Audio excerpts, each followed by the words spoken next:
Waalaikumsalam warahmatullahi wabarakatuh. Recording in progress. Shalom, Waalaikumsalam. Swastiastu, Namo Buddhaya, salam kebajikan. Selamat siang Bapak Ibu, selamat datang dalam webinar nasional The Art of Effective Communication, strategi membangun komunikasi yang berdampak di era digital. Pertama-tama pada kesempatan siang hari ini saya ingin menyapa yang terhormat Ketua FAME, Forum Akuntansi Manajemen dan Ekonomi, yang kami hormati narasumber Ibu Profesor Dr. Anna Gustina Zainal SOS MSI, dan seluruh peserta yang telah hadir pada kesempatan siang hari ini melalui forum daring Zoom. Bapak Ibu, pernahkah Anda mengirim pesan singkat yang menurut Anda biasa saja, tetapi ternyata membuat orang lain tersinggung, atau bahkan marah, atau bahkan beda persepsi ya? Kadang beda emoji saja, atau menulis iya, hanya satu, hanya tiga, itu maknanya akan menjadi beda. Dan katanya nih Bapak Ibu, kalau wanita itu baca chat pakai nada katanya gitu. Padahal kalau kita baca chat ya tidak ada nadanya ya Bapak Ibu.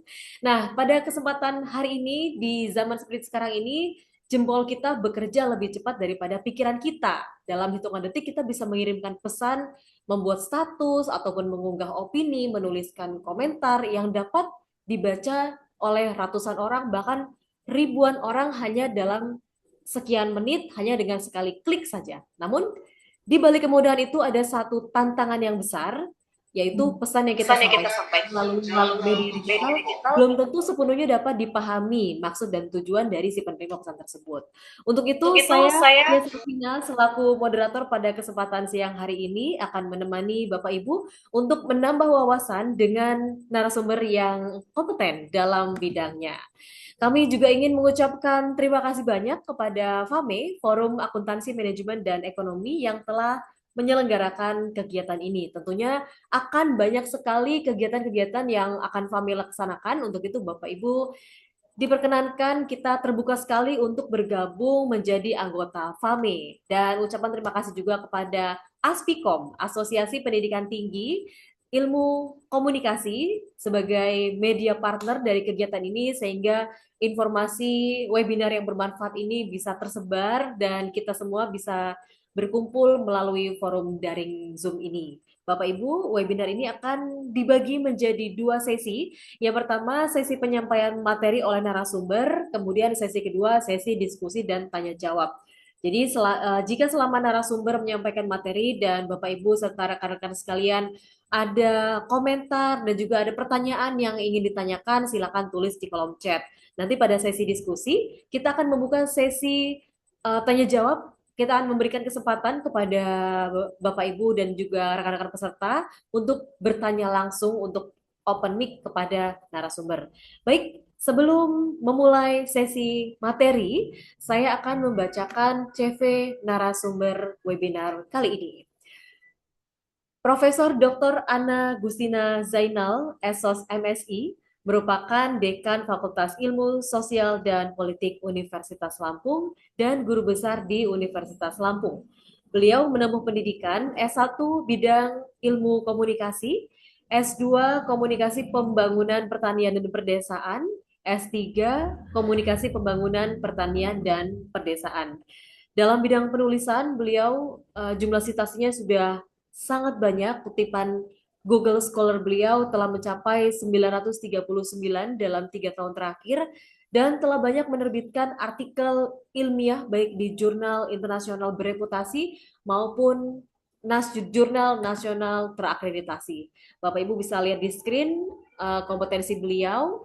Dan untuk itu, Bapak Ibu dan rekan-rekan peserta, mari kita sambut dengan memberikan reaction happy, tepuk tangan kepada Ibu Profesor Dr. Anna Gustina Zainal SOS MSI. Selamat siang Ibu. Selamat siang, Mbak Mia. Terima kasih banyak. Sehat ya Ibu, Alhamdulillah perjalanan lancar ya Ibu Alhamdulillah. ya. Alhamdulillah sehat.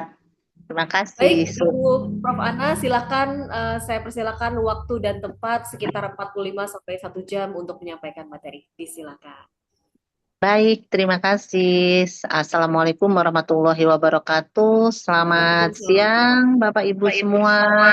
Waalaikumsalam warahmatullahi wabarakatuh. Terimalah salam khas Lampung, Tabikun.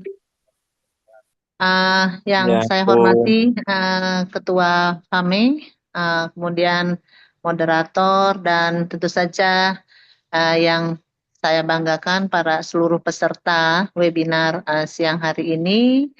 Seperti tadi sudah disampaikan oleh moderator atau host pada siang hari ini, perkenankan saya, Ana Gustina Zainal, akan membersamai Bapak Ibu semua dalam webinar dengan tema yaitu bagaimana tentang strategi komunikasi yang terkait dengan untuk mewujudkan pola komunikasi atau strategi komunikasi yang efektif dan berkelanjutan di tengah ekosistem yang sangat padat di era digital pada hari ini.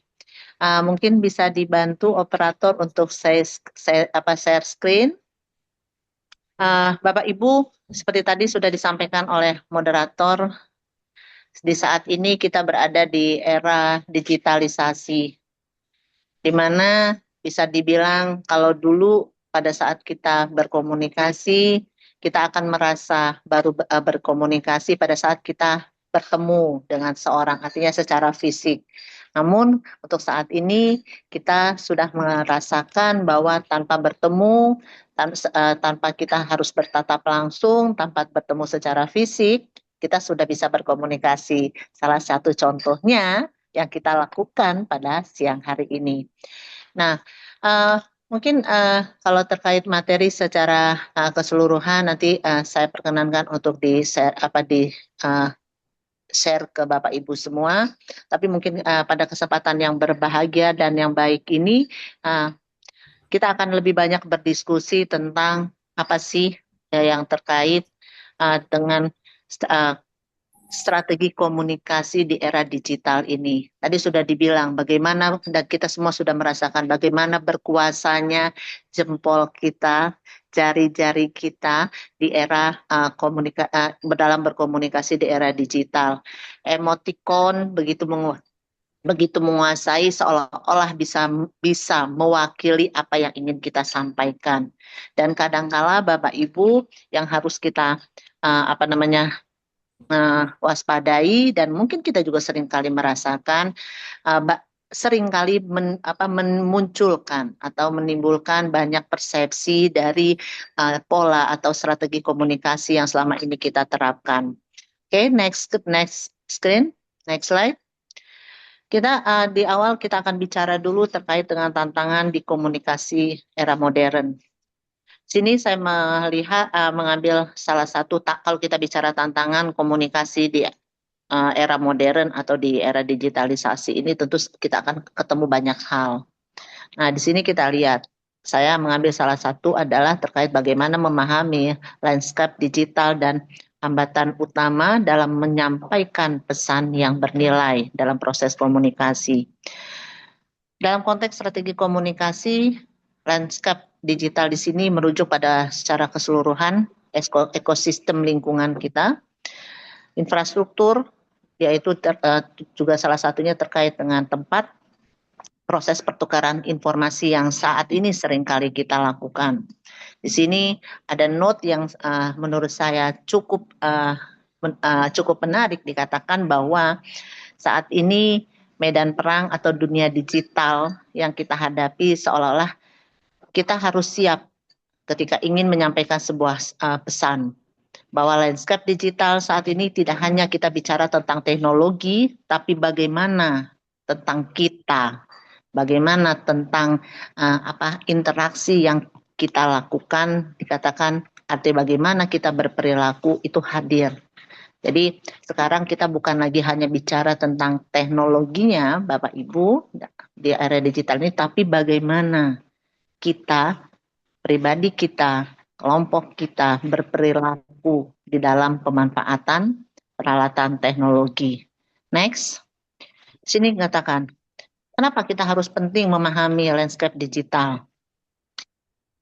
Dikatakan di sini bahwa kita tidak bisa membangun komunikasi yang berdampak, artinya komunikasi yang berdampak, komunikasi yang apa yang kita sampaikan itu bisa diberikan makna yang sama atau memberikan efek yang positif kepada audiens, jika kita masih menggunakan cara-cara, di sini dikatakan cara-cara yang lama.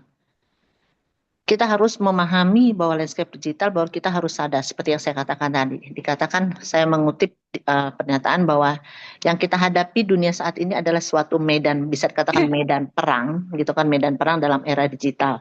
Jadi kita harus tahu dengan baik, dengan secara lugas dan cermat tentang bagaimana cara kita dalam proses berkomunikasi. Kita harus bisa bagaimana mengemas pesan yang ingin kita sampaikan, harus benar-benar relevan. Relevan di sini Bapak Ibu, kita tidak hanya bicara tentang materi, tapi apakah cara kita menyampaikan itu sudah sesuai? Apakah note atau pesan-pesan yang kita kirimkan itu sudah pas?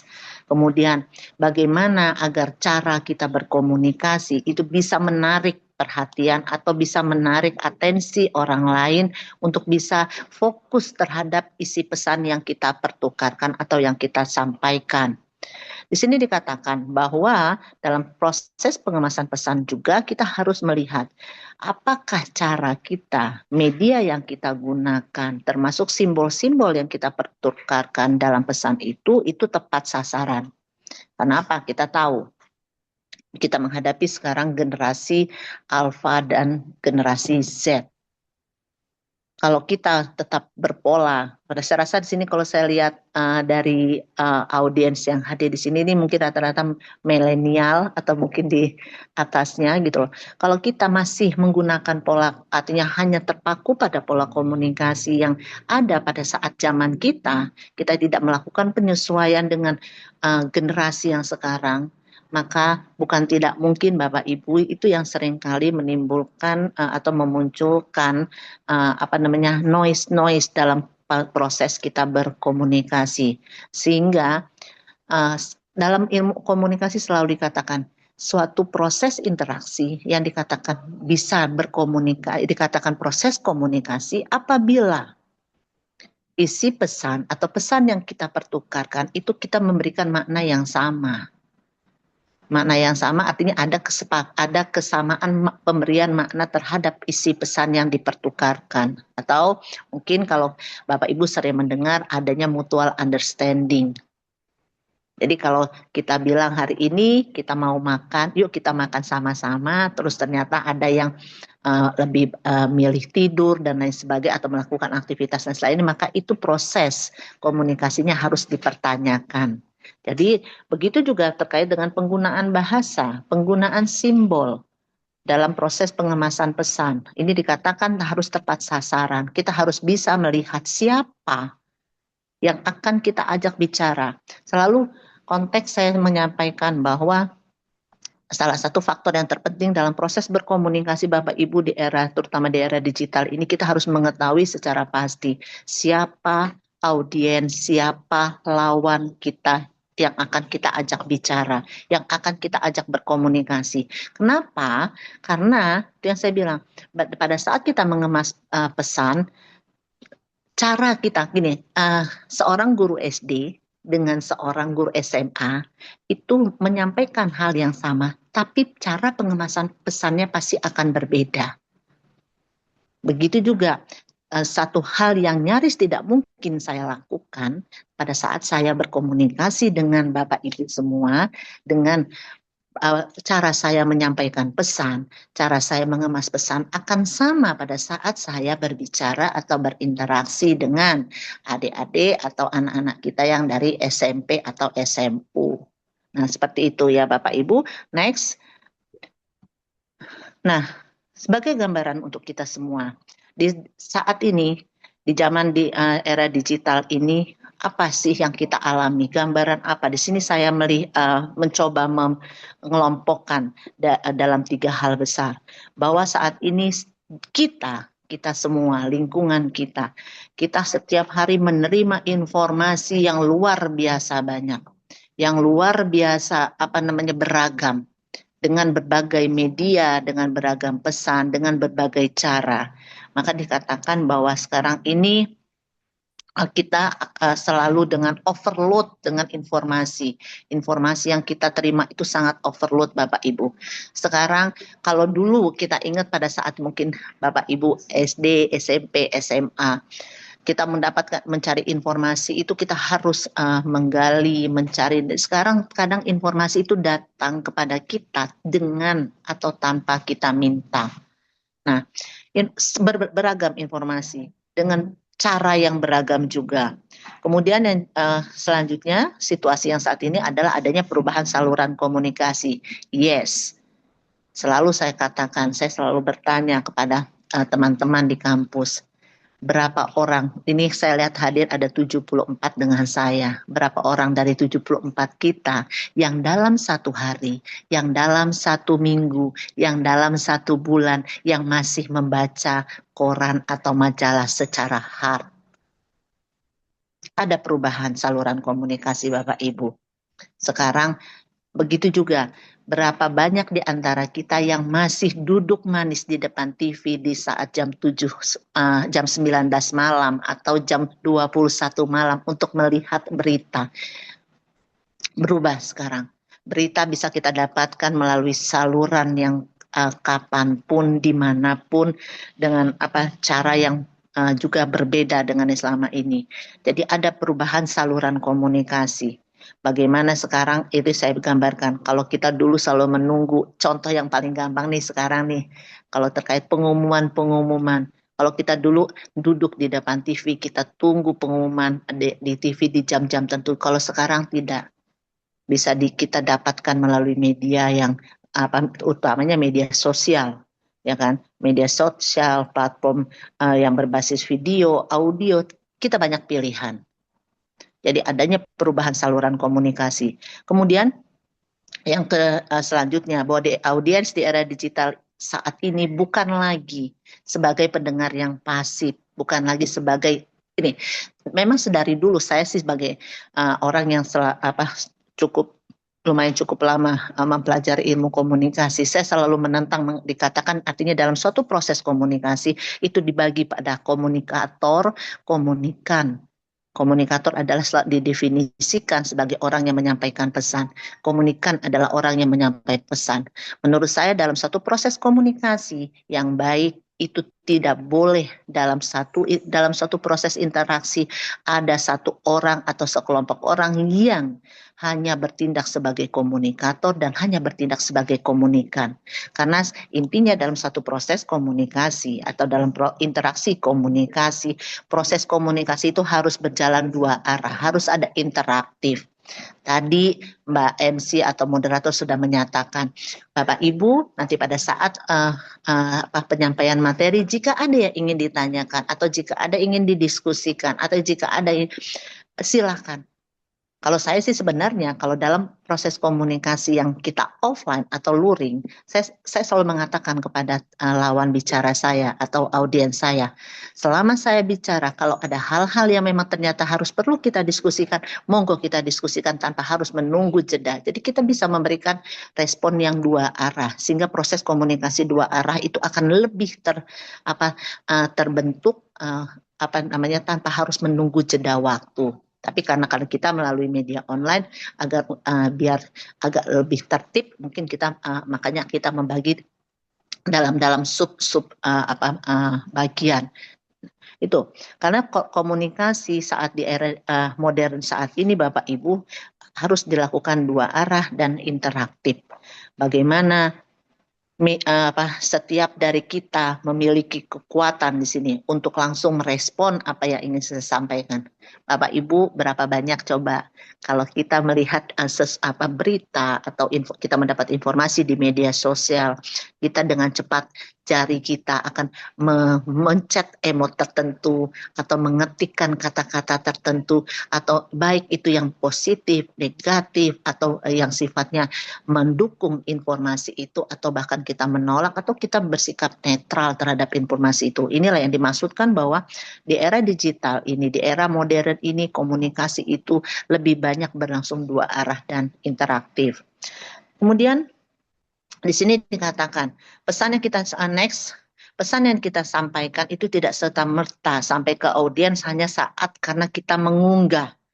Dikatakan bahwa sistem rekomendasi, terutama di media sosial, apalagi sekarang seperti di sini dicontohkan Instagram atau TikTok, ikut menentukan apakah pesan yang kita sampaikan itu layak untuk ditampilkan kalau bahasa di sini atau dia akan tenggelam.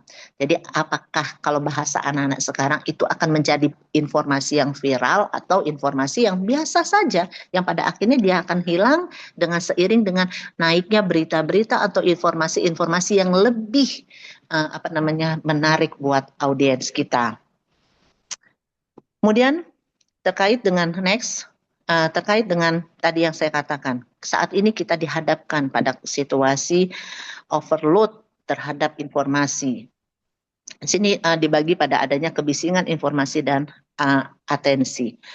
Audiens saat ini seperti kita, saya mengatakan kita, selalu seperti yang saya sampaikan di awal tadi, kita setiap harinya, bahkan setiap jamnya, setiap menitnya, bahkan setiap detiknya selalu dibanjiri oleh ribuan informasi dan stimulus digital, ya kan?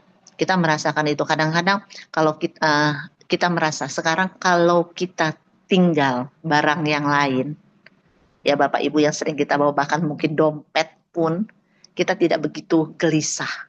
Tapi kalau kita tertinggal smartphone aja, ya kan? Kita merasa seperti apa? Hampa rasanya. Karena apa? Dari situlah kita bisa memantau semua informasi yang masuk, yang ada di sekitar kita. Jadi kita memang benar-benar dihadapkan pada era di mana terjadi kebisingan informasi. Dengan informasi yang demikian banyak, kita memang benar-benar dituntut untuk benar-benar harus bisa memilah, harus bisa memilih informasi yang sesuai dengan kondisi atau yang kita butuhkan. Next, di sini dikatakan bahwa rata-rata, ya kan, kita perhatian audiens itu di sini ada 8,2 second. Jadi bukan lagi detik Bapak Ibu. Jadi dikatakan bahwa pada saat kita menyampaikan informasi ini, itu saya bilang tidak lagi kita harus tunggu jam. Kita tidak lagi harus tunggu menit, bahkan kita nggak harus nunggu hari, tapi per detik. Bapak Ibu, per detik di sini rata-rata perhatian audiens terhadap satu informasi yang disampaikan itu 8,2 second. Apa yang kita dapatkan? Ini untuk menunjukkan salah satunya bahwa isi pesan yang kita sampaikan, yang kita terima, ya kan, menunjukkan bahwa saluran komunikasi yang kita gunakan itu bukan hanya menyampaikan pesan yang kita butuhkan, tapi dia tidak menyaring. Semua informasi itu akan masuk dengan sendirinya tanpa kita minta. Dan itu akan menarik perhatian, itu saya bilang tadi, kalau dulu kita baca koran Bapak Ibu ya, itu kan waktunya, kita masih perlu waktu 1 jam baru ada respon dan lain sebagainya, paling cepat itu ada respon. Kalau sekarang enggak. Coba kita lihat, kalau Bapak Ibu mau mengamati, kalau saya senang Bapak Ibu mengamati, kalau kita ada informasi melalui TikTok atau melalui Instagram, coba Ibu lihat, berita itu atau informasi itu baru di-up atau di-upload 1 detik atau 1 menit, kita bisa lihat berapa sudah mulai, apalagi terkait informasi-informasi yang memiliki atensi di kalangan audiens atau di kalangan masyarakat atau di publik, itu akan responnya luar biasa cepat. Bahkan saya pernah berinteraksi dengan adik-adik mahasiswa, anak generasi Z saat ini, mereka itu ada semacam kompetisi tersembunyi untuk dulu-duluan dalam memberikan respon terhadap informasi-informasi di platform media sosial tertentu. Mereka duluan untuk memberikan jempol ke atas atau jempol ke bawah atau memberikan komentar. Dan di sini dari hasil survei ada ternyata untuk menangkap atensi audiens itu hanya diperlukan waktu 8,2 second. detik. Next. Sini ada, saya coba merangkum, ada pilar strategi komunikasi dalam rangka untuk merancang bagaimana agar pesan yang kita sampaikan itu bisa menjadi pesan yang kuat, sehingga bisa menembus yang istilahnya namanya kebisingan dalam terkait media digital. Yang pertama, bahwa ada 3 pilar utama. Yang pertama adanya kejelasan dan relevansi. Kita harus bisa memetakan siapa audiens kita secara presisi ya kan, untuk meminimalisir distorsi serta memastikan pesan itu selalu relevan. Itu yang saya katakan tadi. Kita harus tahu secara persis audiens yang kita hadapi Bapak Ibu dalam proses berkomunikasi, dalam kita menerapkan strategi komunikasi, nanti siapa yang akan kita ajak bicara. Ini penting, selalu akan menjadi, menurut saya dalam konteks komunikasi ini penting. Karena apa? Dengan kita tahu siapa yang akan kita ajak bicara, siapa yang akan ajak kita berinteraksi, kita bisa menetapkan kira-kira bentuk isi pesan yang kita sampaikan itu apa yang lebih tepat, termasuk juga simbol-simbol yang kita pertukarkan dan lain sebagainya. Kemudian selanjutnya adalah kecepatan dan ketepatan. Informasi yang baik, sebenarnya informasi yang viral, informasi yang trending, itu Bapak Ibu kalau kita amati adalah informasi yang datangnya itu pas, momennya pas, timingnya pas kalau kata anak-anak sekarang. Jadi di istilah ininya ada kecepatan dan ketepatan. Ketepatan kita dalam memilih momentum, ya kan? Kemudian dengan mengoptimalkan saluran komunikasi yang baik dalam mendistribusikan pesan akan menjadi salah satu strategi yang bisa kita gunakan dalam menerapkan pola komunikasi atau dalam berkomunikasi di era digital ini. Informasi yang kita tahu sudah terlalu lama atau informasi yang sudah tidak update lagi, kadang-kadang juga akan berpengaruh dalam menarik minat atau atensi dari audiens kita. Yang selanjutnya adanya koneksi emosional. Bapak Ibu, saya yakin dari Bapak Ibu semua kita mengikuti sekarang salah satu informasi yang kalau kita lihat gini, kadang-kala ada statement dari negara luar tentang Indonesia. Jadi mana? Apabila melihat hal-hal yang sensitif, maka responnya akan selalu cepat, akan selalu dikeluarkan. Yang padahal kalau mungkin secara personal kita tidak berkaitan langsung dengan kita, tapi kita merasa ada kedekatan emosional. Oh, yang dihina ini Indonesia loh, saya orang Indonesia. Ya mungkin kalau secara substansi dari isi pesan itu kita tidak begitu memahami, tapi karena udah membawa, ya kan, kita sebagai orang Indonesia, nah, dengan kata lain itu ada kedekatan atau koneksi emosional. Ini juga akan menjadi salah satu strategi kita menarik informasi.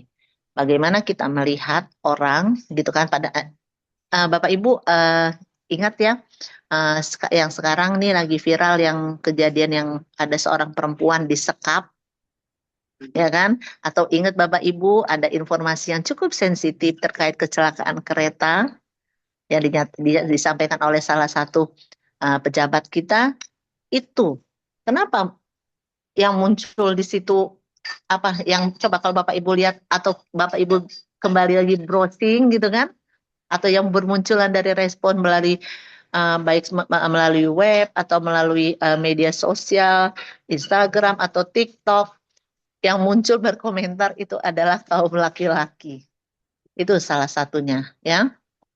Jadi ada kedekatan emosional itu akan sangat berpengaruh Bapak Ibu dalam kita melakukan komunikasi, salah satunya untuk kita bisa merancang pesan agar pesan kita itu bisa lebih mudah, lebih cepat, lebih kuat kalau bahasanya di sini untuk bisa menembus kebisingan media digital saat ini. Ya, seperti yang saya bilang, agar overload, agar informasi yang kita sampaikan itu bisa cepat mendapat atensi dari audiens kita. Yang pertama adalah informasi itu harus memiliki kejelasan dan relevan, kemudian adanya disampaikan dengan cepat dan tepat waktu. Kemudian yang ketiga harus kita kaitkan secara emosional. Next, sini kenapa? Sini kita lihat bahwa ada ciri-ciri komunikasi di era digital. Yang pertama, saya sampaikan tadi, informasi dengan harus cepat dan real time. Real time artinya kita benar-benar seolah-olah informasi yang kita gunakan, apa yang kita terima itu bergulir. Itu yang saya katakan, kalau kita lihat di slide sebelumnya tadi dikatakan 8,2 second Bapak Ibu.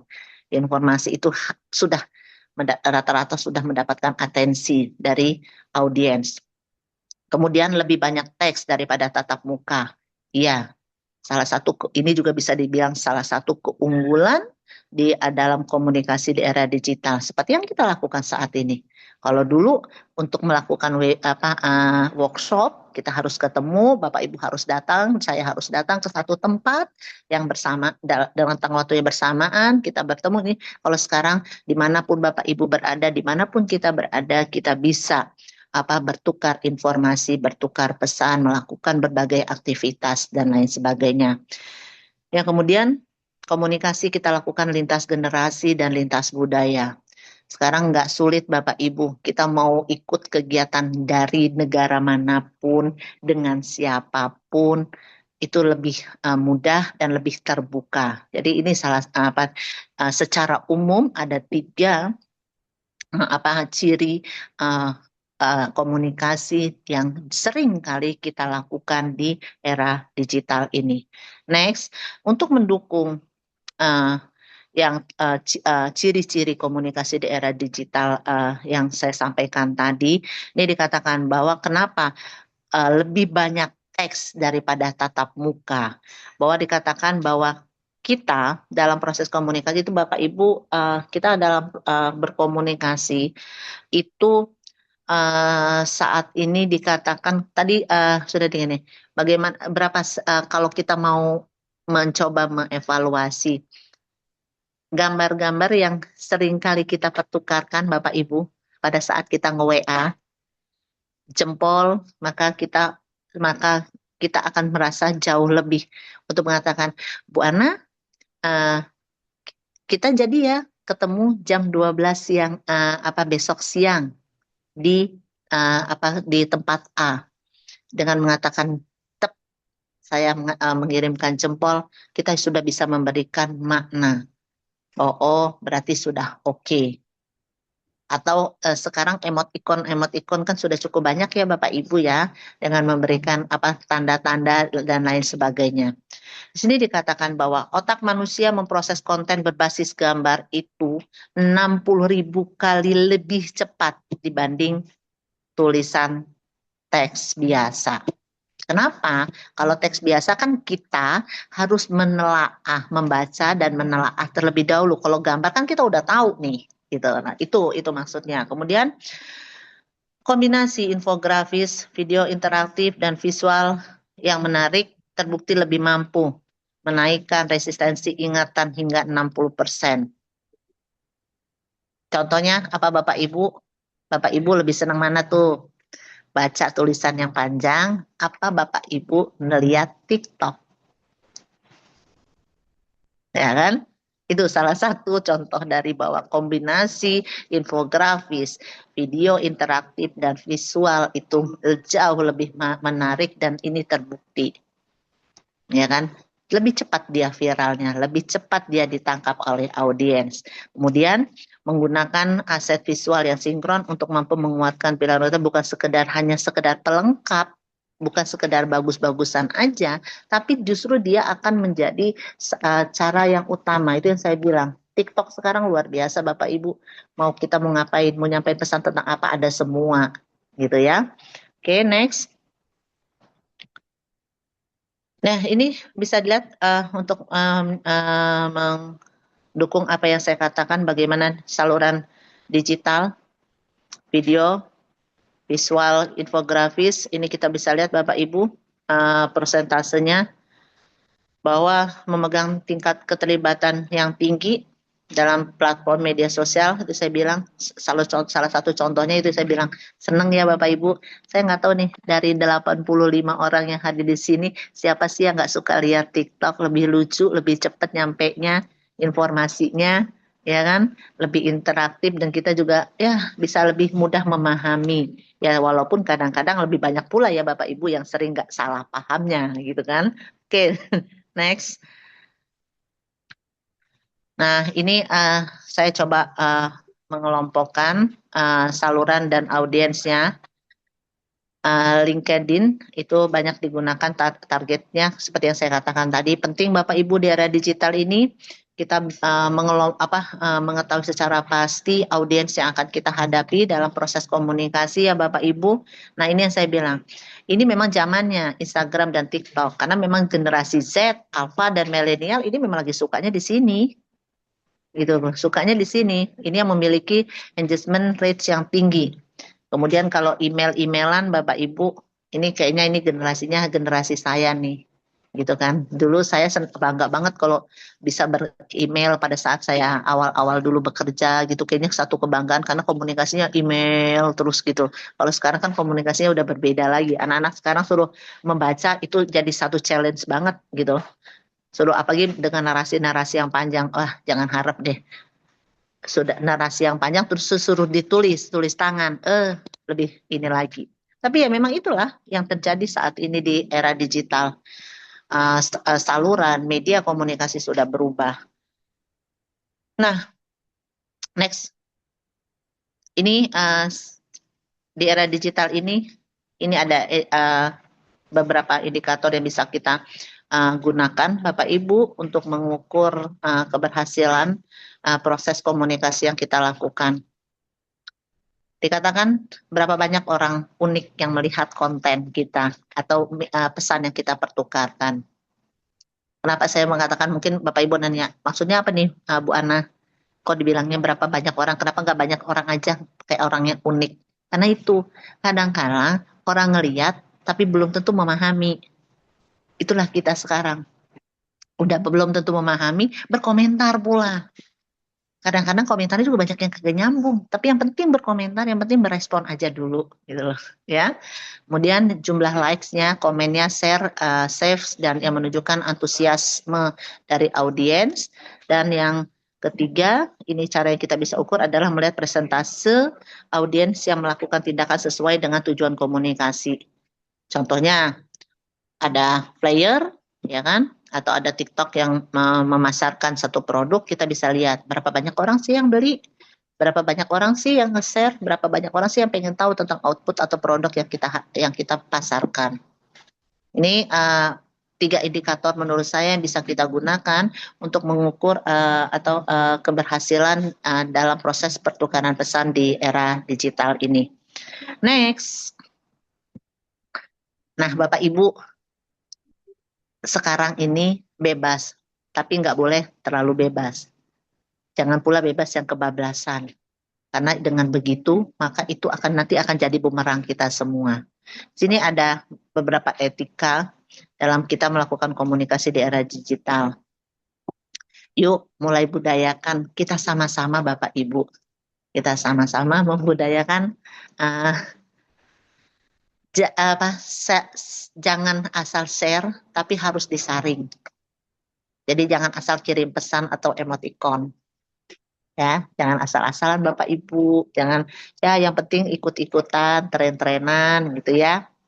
Kita sama-sama mengingatkan Bu, saya juga kadang-kadang harus mengingatkan diri saya sendiri. Kemudian tadi katakan kita harus memahami waktu yang tepat untuk berkomunikasi. Walaupun sekarang zaman yang bebas ya Bapak Ibu, karena kan nggak ketemu langsung Bu Ana, nggak apa-apa kalau saya ini. Ya, tapi kan tetap kita harus hargai privasi orang ya Bapak Ibu. Kemudian juga kita harus memisahkan antara urusan pribadi, personal dengan urusan yang profesional. Nah, itu Bapak Ibu, mudah-mudahan sharing saya sedikit, mungkin ini pematik aja, Mbak Moderator, untuk kita diskusi sama-sama, karena pada dasarnya apa yang saya sampaikan mungkin memang hal-hal yang sudah kerap kali kita lakukan, ya kan, kita lakukan sehari-hari, dan juga ya memang jadi kebutuhan kita juga, gitu loh. Nah, mudah-mudahan ini bisa sedikit eh, bisa menjadi bahan kita untuk diskusi Bapak Ibu. Terima kasih, yang intinya bahwa di era komunikasi digital ini, bahwa proses komunikasi yang sukses di era digital ini bukan hanya tentang seberapa kuatnya kita berteriak atau menyampaikan pesan, tapi adalah seberapa banyak kita bisa pesan yang kita sampaikan itu bisa didengar, bisa dipahami, bisa dimengerti oleh orang-orang atau audiens kita di tengah kebisingan informasi, dengan harapan apa yang kita sampaikan itu nanti bisa ditindaklanjuti atau diikuti oleh orang baik. Ada pepatah orang bijak, satu perbuatan baik itu lebih akan diikuti ketimbang 1000 nasihat yang paling baik. Mungkin itu yang bisa saya sampaikan Bapak Ibu. Sekali lagi terima kasih. Selanjutnya saya kembalikan ke moderator. Terima kasih Ibu Ana, terima kasih banyak. Tadi Ibu Ana sampaikan ini adalah materi pemantik ya, tapi materi pemantiknya sudah komplit sekali dan juga menambah wawasan kita tentang bagaimana sih strategi komunikasi di era digital.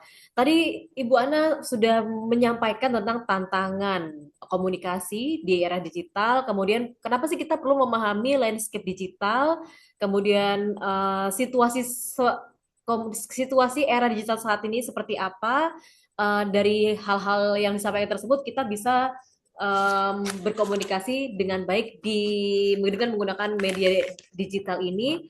Dan poin penting yang disampaikan oleh Ibu Ana yaitu bagaimana pesan yang kita sampaikan itu bisa sampai ke orang yang kita ingin berkomunikasi, bagaimana pesan-pesan yang kita buat itu bisa masih hadir dan juga diterima di tengah kebisingan di dunia digital. Di antara lain, yang pertama yang paling penting adalah memetakan terlebih dahulu siapa audiens yang akan kita tuju dengan jelas dan relevan. Kemudian, Bapak Ibu masih ingat yang kedua, yaitu kecepatan dan ketepatan, yaitu momentumnya harus pas gitu ya. Jadi apalagi kalau informasi atau kontennya mau viral, momentumnya harus pas. Kemudian yang terpenting yang ketiga adalah koneksi emosional. Tadi Ibu Ana juga memberikan contoh-contoh kasus konten yang viral, yang belakangan ini viral itu karena ada kedekatan emosional antara orang yang menerima konten tersebut.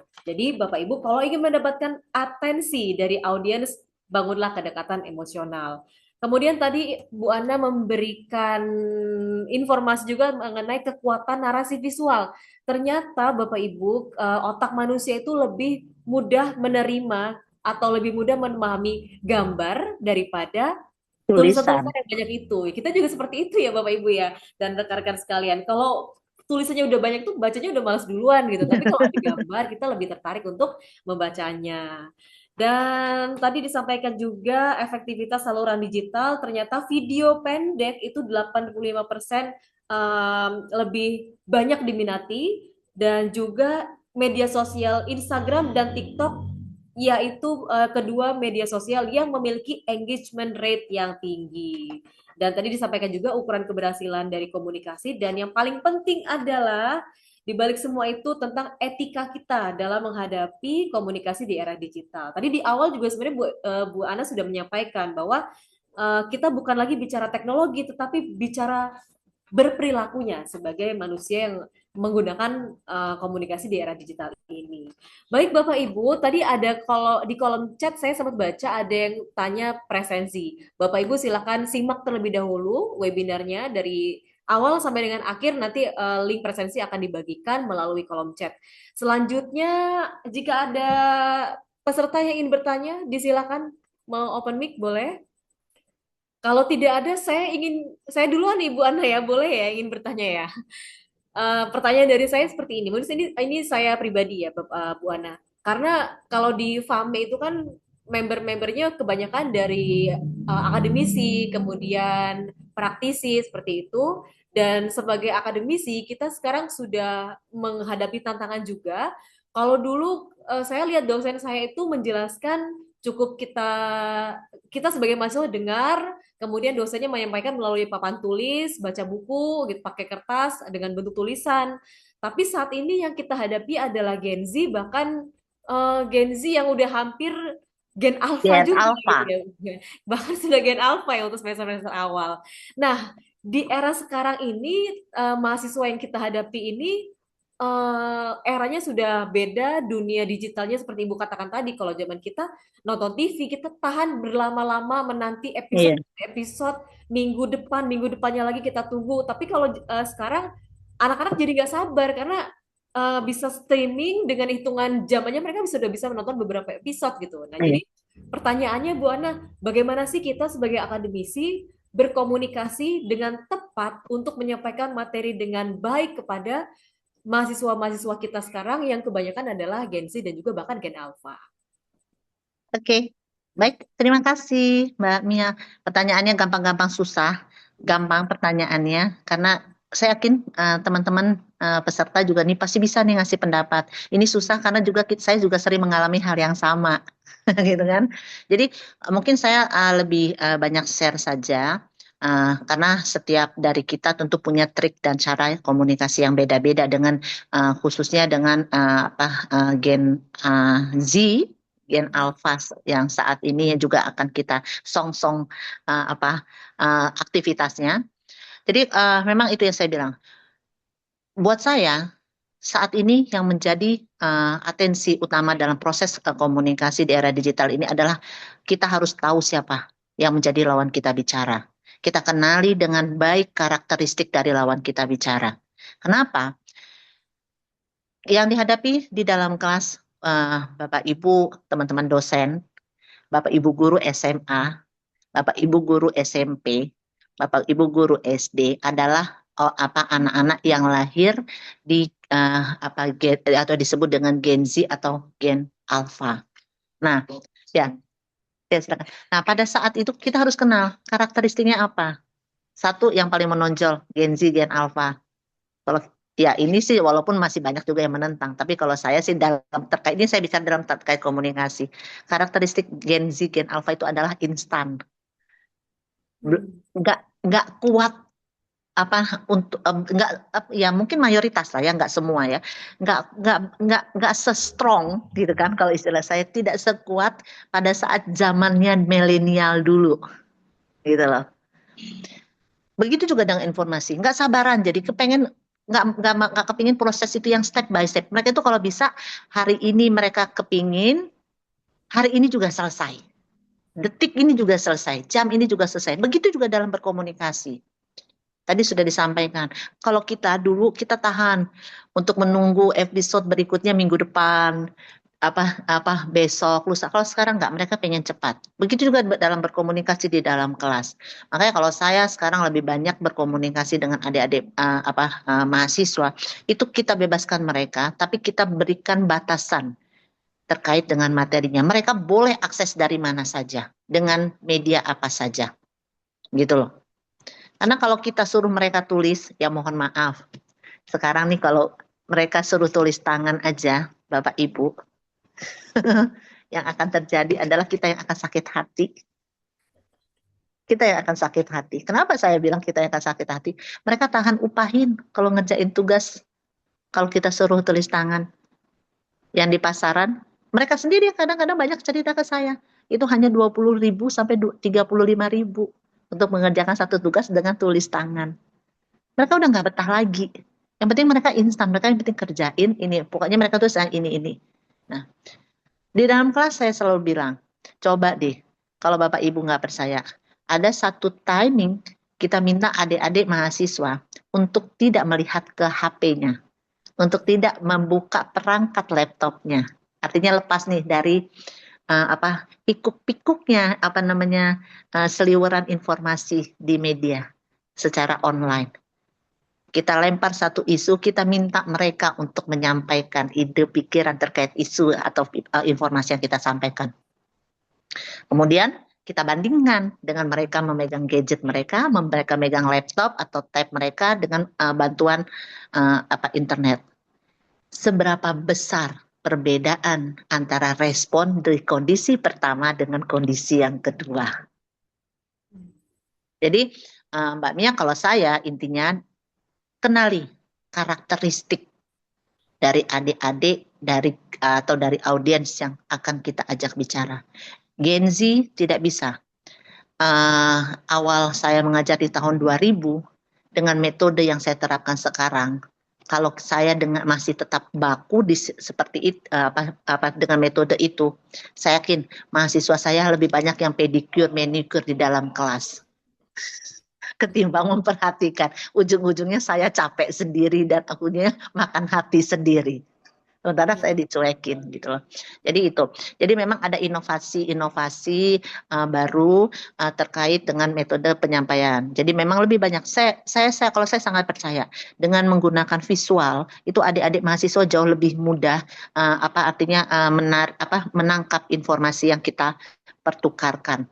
Karena ada satu project tugas pada saat saya minta untuk membuat satu video gitu kan, visual gitu kan, yang bergerak, luar biasa karya-karya mereka. Yang kadang-kadang secara jujur saya aja nggak mikir mereka akan menemukan ide kreatif begitu, tapi itu mereka temukan gitu loh.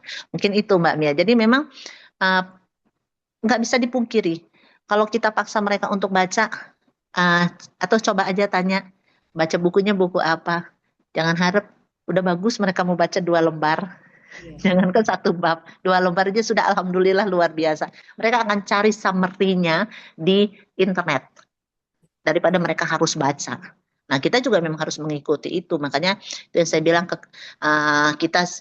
kalau saya sih berharap kita bisa memainkan peran kita juga sebagai penjaga dalam menyaring informasi-informasi yang adik-adik atau anak-anak, murid atau mahasiswa kita terima, gitu. Mungkin itu Mbak Mia yang bisa saya sampaikan. Iya, baik. Terima kasih, Bu Ana. Saya berikan kesempatan kepada seluruh peserta yang ingin bertanya atau sharing. Silakan, Bapak Ibu. Assalamualaikum Bu. Waalaikumsalam warahmatullahi wabarakatuh. Silakan, Pak. Izin Bu, saya Albizar. Nah, sekarang betul kata Ibu, zaman digital Bu ya. Tapi kita di pemerintah sering menyampaikan Bu, contoh saja sekarang penerimaan murid baru dari kakak tersebut yang lama masih pakai tanda tangan kepala dinasnya. Kalau sekarang dah sistem barcode. Kita dah di media sosial, di YouTube, WA, Messenger dah kita sampaikan. Tapi namanya masih orang kampung, orang tuanya, padahal anaknya udah paham, tapi orang tuanya kurang paham. Nah, itu kelemahan kita dan masyarakat kita di tentang era digital ini. Jadi kami minta trik lah sama Ibu, bagaimana triknya supaya zaman digital ini memahami orang-orang tua dari murid tersebut. Gitu Bu. Terima kasih Bu. Ya, baik Pak. Dari mana Bapak? Saya Bu, izin Bu, saya dari Batam. Di mahasiswa Undrika, Universitas Kepulauan Riau. Baik, terima kasih. Silakan Ibu Ana. Baik, terima kasih Pak Alfizar, salam kenal. Siap Bu. Pak Alfizar, saya rasa yang Bapak rasakan itu bukan hanya Bapak. Dan kalau dibilang generasi orang Bapak itu nggak paham, sebenarnya nggak juga Pak. Cuman memang kita kadang kala. Mohon maaf sebentar, Bapak Alfizar boleh dimatikan sebentar mic-nya atau volumenya agak sedikit. Ya, mungkin kita harus cepat move on Pak, kalau kata saya Pak. Kadang-kadang kita gini, di pikiran kita itu kita masih terbawa dengan romantisme kegiatan-kegiatan kita yang lalu. Saya yakin lah Pak, kalau kita memang benar mau, kita bisa kok gitu loh ya, kayak PMB nih Pak ya. Sebenarnya PMB dengan pendaftaran penerimaan siswa baru ya Pak ya, itu kan kita nggak perlu lagi datang, karena kan berkas-berkas itu diupload gitu kan, nggak perlu lagi serahkan gitu kan, kecuali nanti kalau diterima diverifikasi berkas gitu ya. Tapi rasanya kita jadi, kalau dulu ini kan harus nanti anak saya nggak keterima gitu kan. Itu yang saya bilang romantis kita yang apa kejadian yang dulu itu kan masih terbawa. Nah, itu yang sering yang memang perlahan-lahan harus kita apa namanya sesuaikan Pak dengan kondisi gitu loh. Tanda tangan sekarang kan nggak harus tanda tangan basah ya, kan kita bisa tanda tangan digital dan itu sangat mudah juga gitu. Tapi kita kembali lagi dulu kalau tanda tangannya nggak asli, nggak basah kalau kita bahasa sekarang di birokratnya ya Pak Alpizar ya, itu nggak sah gitu kan. Nanti anak saya nggak keterima kembali lagi gitu loh. Kita ini nah, kalau dibilang triknya seperti apa Bapak ya memang tidak bisa kita berkelit ya. Kita memang harus mengikuti apa namanya kondisi yang ada di era digital ini di mana kita juga harus cepat-cepat bisa move on. Jadi kalau ini kita ikuti arus tanpa harus kita kanyut, Pak. Jadi itu yang saya bilang, kita harus tetap bisa punya pegangan, punya apa namanya punya batasan agar kita juga tidak hanyut. Kalau hanyut itu kan artinya terbawa arus tanpa bisa kita menemukan titik kapan kita harus berhenti, kapan kita harus melanjutkan, kapan kita harus kembali dan lain sebagainya. Jadi kita ikuti arus tapi kita tidak boleh hanyut gitu loh Pak. Nah, kalau triknya seperti apa ya memang nggak ada sih Pak sebenarnya yang trik-trik yang baku begitu yang nggak lain nggak bukan ya memang kita sometimes kita memang harus mengikuti Pak perkembangan yang ada sekarang dan yaitu saya bilang kalau bahasa saya mohon maaf Pak Alpinjar kita juga harus move on gitu loh Pak dari romantisme komunikasi kita di masa yang lalu. Mungkin itu Pak Alpijar mudah-mudahan bisa membantu dan nggak usah galau-galau Pak Alpijar bisa kok gitu loh. Sekarang apa teman-teman itu sudah luar biasa kok apa namanya kemampuan teknologi dan anak-anak kita sekarang juga sebenarnya anak-anak yang hebat Pak, anak-anak yang cerdas tinggal kitanya aja yang memang harus sering-sering mengarahkan dan mengingatkan gitu. Itu mungkin yang bisa saya jawab, Ya, baik, Bu terima Mia. kasih. Pak Albizar, silakan. Ada tanggapan? Izin Bu, sebetulnya kita sekaligus kita di pemerintahan sering menanyakan orang tuanya itu padahal itu udah pakai link, kan? Kenapa nggak bisa di scan? Nah, lantar kan dah diatur di dalam itu Bu. Ya, kalau yang masih pakai tanda tangan otomatis dia tidak masuk ke dia tak bisa diupload gitu kan. Dia tak memahami. Ini maaf Bu, maaf. Kadang masih ada yang di daerah-daerah pinggiran dia datang ke sini otomatis dah sekian tahun 10 puluhan tahun di sini dia nggak memahami juga ini baru berapa tahun ya yang pakai link pendaftaran bukan nah, dia nggak paham juga akhirnya datang ke sekolah akhirnya dia masalah kependudukan itu dinas kependudukan yang mencetak bisa di kecamatan akhirnya dia datang ke kecamatan apa permasalahannya Pak kami otomatis kita jelaskan itu link ya silakan Ibu untuk merubah kakak Ibu tersebut itu saja yang bisa kami dapatkan Bu terima kasih yang kami sampaikan Bu terima kasih Bu. Baik. Itulah Iya, tadi yang saya ingat kata Ibu Ana, pentingnya memahami audiens ya, Bu ya. iya betul, betul. Ya. Silakan Ibu Ana, ada tanggapan? Ya, saya rasa apa yang disampaikan oleh Pak Alpijar itu bukan hanya di daerah Bapak, Pak. Hampir di setiap tempat, Pak. Masih ada gitu loh. Bahkan di perguruan tinggi aja banyak kok, Pak. Bahkan mahasiswa juga, Pak. Yang kita bilang itu anak-anak hebat. Yang saya bilang anak-anak pinter, yang anak-anak yang apa namanya sudah modern, ya kan? Masih banyak juga, Pak, yang kadang-kadang kalau kita menjelaskan itu harus benar-benar detail, Pak. Karena mereka juga ya apa ya namanya ya tapi menurut saya sih menyikapinya itu adalah salah satu bentuk kehati-hatian ya Pak ya kehati-hatian dalam proses komunikasi dan itu menurut saya sih sah-sah saja Pak karena kita pada dasarnya juga tidak bisa menyamaratakan pola pikir dan cara orang menginterpretasikan apa namanya suatu informasi gitu loh Pak jadi tinggal kitanya saja yang harus meyakinkan bahwa pola atau strategi yang sudah kita terapkan terkait digitalisasi ini memang insya Allah ini akan mempermudah apa orang-orang atau konsumen-konsumen atau audiens kita gitu Pak Alpijar. Baik, terima kasih Pak Alfisar atas sharingnya dan diskusinya. Selanjutnya Bapak Ibu ada yang ingin ditanyakan atau berdiskusi dengan Prof. Ana? Mungkin masih sedang menyiapkan atau mungkin kalau Bapak Ibu repot untuk open mic, open mic-nya atau open kameranya, Bapak Eh, Ibu bisa langsung menulis Tanya, pesannya di kolom chat. Ya, ada lagi ya silakan. Mbak, Silakan Bapak. saya, ya, terima kasih.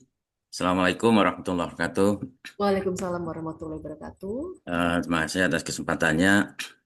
Tadi oleh Prof. Ana sudah disampaikan banyak hal terkait dengan bagaimana kita bisa berkomunikasi secara efektif, apalagi sekarang kita menghadapi pada era digital.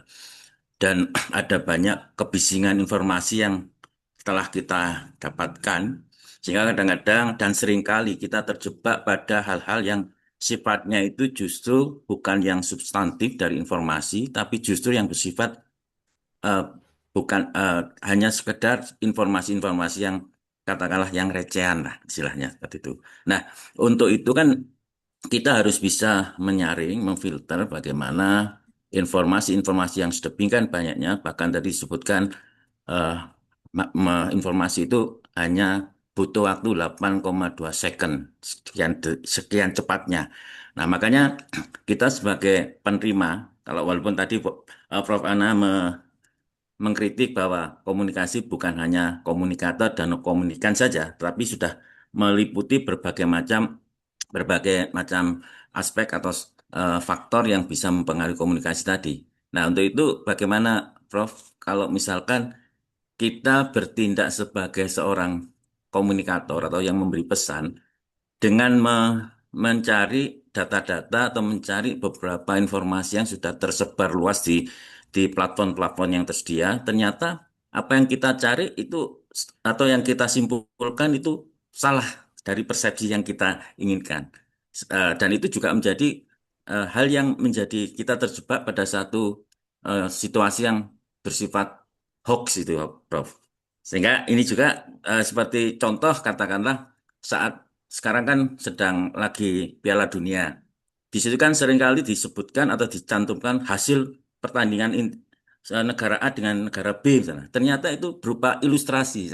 Nah, ini menjadi satu jebakan yang kadang-kadang kita keinginnya loh kok hasilnya seperti ini ternyata belum main. Nah, ini menjadi satu pemikiran juga bagi kita bahwa sebenarnya kita itu juga menghadapi masalah yang tidak hanya sekedar mendapatkan informasi, tapi juga banyak informasi-informasi itu yang masih dalam bentuk eh, berita-berita yang bohong, berita-berita yang tidak benar dan sebagainya. Mungkin itu Prof yang bisa saya sampaikan. Mungkin ada solusi dari Prof Ana bagaimana kita bisa secara bijak, secara arif untuk bisa memfilter, menyaring informasi yang tadi disebut sebagai kebisingan informasi tadi. Terima kasih. Ya, terima kasih Pak Oke, Afi. Silakan solusinya seperti apa, baik. Bu Ana? Ya, baik. Terima kasih Pak Alfi untuk sharing dan pertanyaannya. Ah, saya langsung aja mungkin itulah gunanya tadi saya katakan Bapak Ibu dengan dengan overload informasi yang masuk ke kita, distorsi informasi yang luar biasa, kemudian kebisingan media, saluran yang luar biasa yang tengah kita hadapi saat ini. Pentingnya kita untuk cek recheck sebelum di-share harus disaring. Dalam saringan informasi itu kita gunakan cek dan dicek. Banyak banget Pak.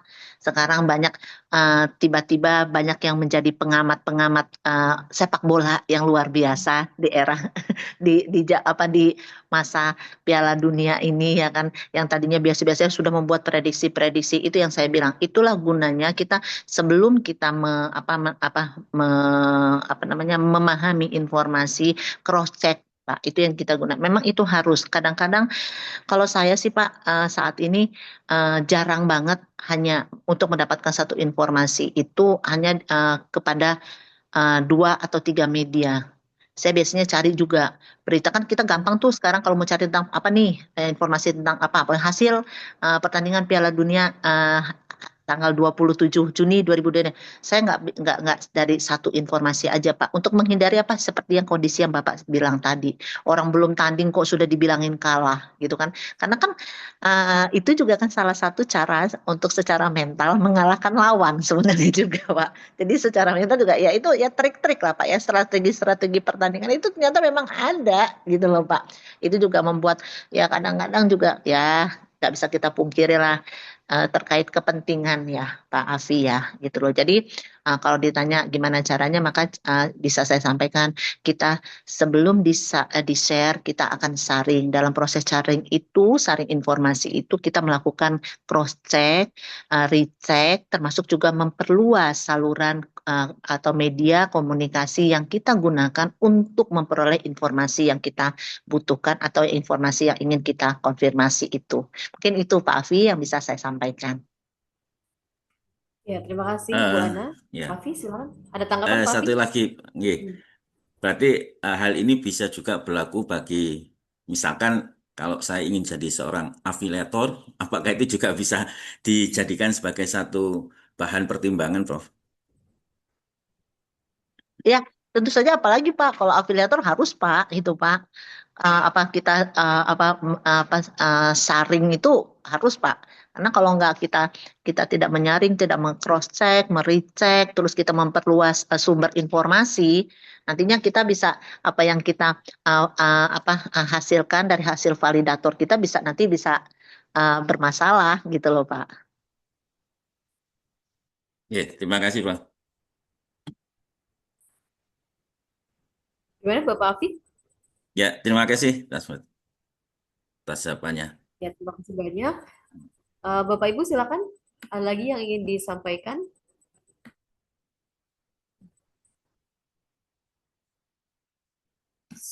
Baiklah, sudah.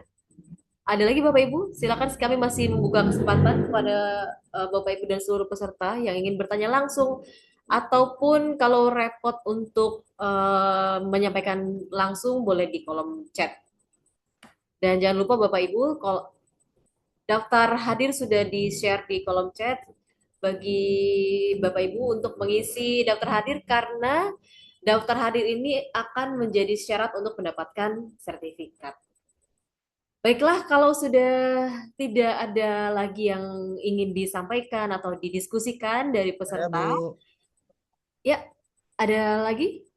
Ya, Sepertinya Bu. tadi saya mendengar suara yang ingin open kamera, open mic. Ya, saya sudah resign dari tadi sih, Bu. Oh, Jadi, mohon maaf, Bapak. ya, Resennya tidak jadi, terbaca ini, Bapak. Ya, silakan, Bapak. ya, Pak etikanya kita ke resign ya, Muskinta. makanya saya pakai resign ya. Ya, mohon maaf, Pak. Silakan. Oke, baik. Terima kasih Bu Mia dan Ibu Ana ya. Tadi saya melihat ini materinya memang materi yang tidak bisa kita pungkiri di era digital sekarang. Sampai-sampai sekarang yang menjadi indikator seorang pemimpin saja ataupun kepala saja, kepala organisasi, dia tidak beradaptasi dengan digital, ini bisa collab juga ini. Ini kan sangat kritis. Apalagi kalau kita tanpa memahami landscape digital, kita mudah tertinggal nih kata-kata. Ini isu yang kita Mohon dengar ya. maaf, Bapak Muskinta. Suaranya agak kecil. Bisa diperjelas dan diperkeras sedikit? Oh, kurang. Udah jelas, Bu? Nah, ini sudah jelas, Pak. Silakan dilanjutkan. Iya, tadi materi yang disampaikan Ibu Ana kan terkait dengan landscape digital ya. Ya.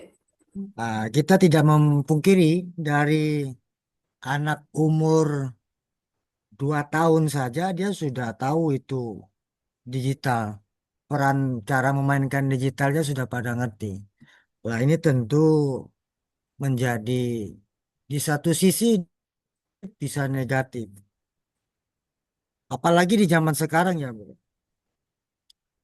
Pemimpin saja tidak mengerti dengan landscape digital, itu ada potensi dia nanti tertinggal atau kehilangan peluang.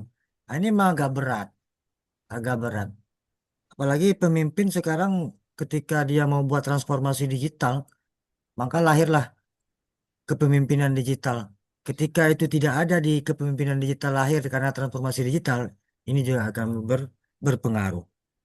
Lah, dari ilustrasi yang saya sampaikan, tentu ada menjadi pertanyaan di saya ini, Bu Ana.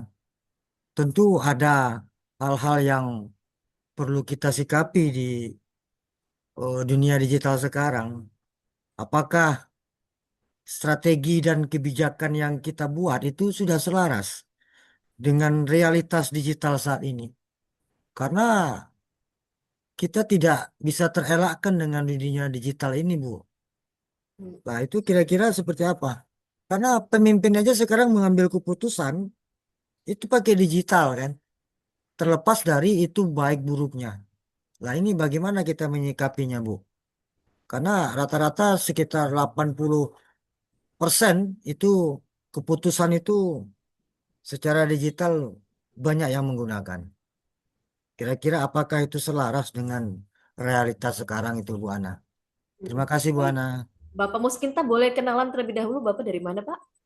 Saya dari Sumatera Barat, Bu. Sumatera Barat. Terima kasih. Silakan tanggapannya Ibu Ana. Baik, terima kasih Pak Muskita. Salam kenal Pak. Kalau ditanya apakah strategi yang dibuat sudah selaras atau tidak, Pak? Kalau saya sih, saya tidak mau mengatakan tidak selaras atau sudah selaras, Pak. Kembali lagi kita lihat dulu, Pak. Strategi dalam hal apa dulu? Jadi materinya apa dulu, Pak? Nah, memang seperti yang seperti saya jabarkan tadi, Pak. Memang tidak bisa dipungkiri, Pak, bahwa di landscape digital saat ini itu jelas. Dan tadi juga seperti pertanyaan Pak Alfi dan Pak Alpikar, ya, nggak bisa dipungkiri di sekarang ini kadang-kala juga memang banyak kebijakan-kebijakan, ya kan, yang sebenarnya buat sebagian masyarakat kita itu kayaknya belum siap untuk melaksanakan. Ya tadi Pak Alfiza tadi mencontohkan terkait dengan penerimaan siswa baru aja lah, gitu loh. Nah, jadi sekali lagi kalau Bapak tanya, apakah strategi yang diterapkan oleh baik pemangku kebijakan, baik pemerintah maupun swasta, itu sudah selaras, mungkin akan lebih bijak kalau menurut saya. Mungkin kita bisa mengambil contoh, seperti yang kayak tadi Pak Alfijar bilang. Terkait penerimaan siswa baru, Bu, sekarang ini nggak lagi pakai hard, tapi pakai digital, sudah pakai upload. Nah, sebagian banyak orang tua itu kan masih bingung pakai langling gitu loh, ya kan? Nah, kalau kita mengacu pada hal itu, nah itu kembali lagi, ya kalau apa namanya dibilang tidak tepat untuk event-event tertentu mungkin tidak, tapi kalau tidak kita mulai, ya kita juga susah juga Pak, gitu loh. Nah itu, kenapa? Ya itu udah jadi tuntutan soalnya, gitu loh Pak Muskita.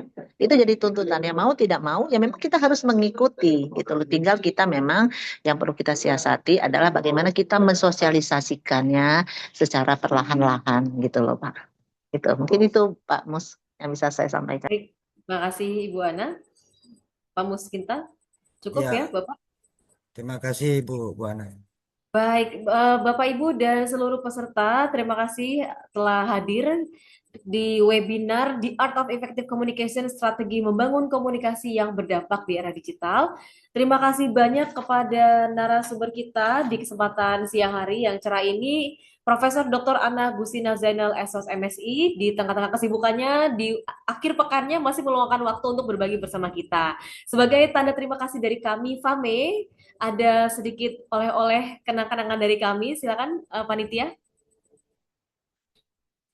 Berikut sertifikat yang diberikan dari FAME kepada narasumber kita, Ibu Profesor Dr. Anna Gustina Zainal SOS MSI, selaku narasumber yang juga merupakan Dekan Fakultas Ilmu Sosial dan Politik Universitas Lampung. Terima kasih banyak Ibu atas kehadirannya.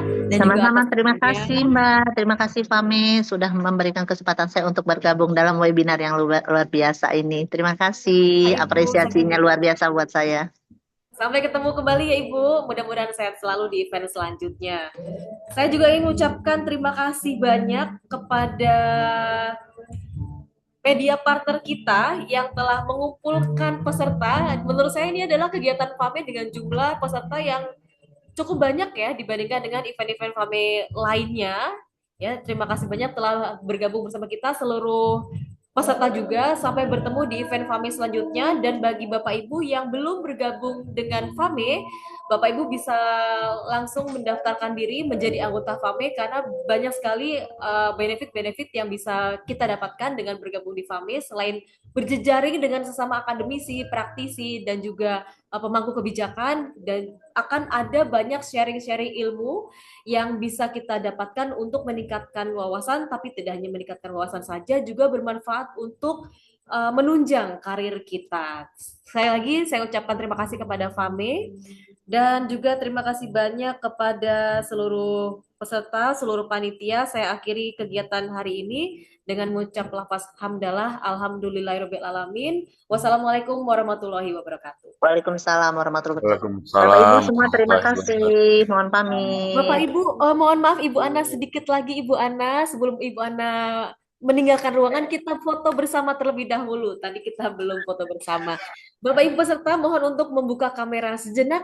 Kita akan mengabadikan momen kebersamaan kita di siang hari ini dengan foto bersama. Mohon dibantu ya panitia untuk men-capture gambarnya. Saya akan bantu hitung 3, 2, 1, berikan senyum terbaik.